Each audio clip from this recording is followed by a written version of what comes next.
Alright, here come the box. We got the engine out. It is now about 7:30, 8 o'clock at night. Took us about an hour and a half to get it out.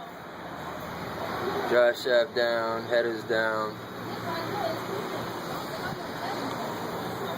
And there she is.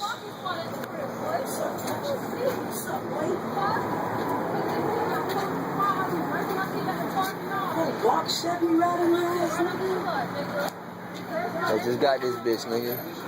That shit a couple days ago, about to rebuild it. Doing a little video of it now.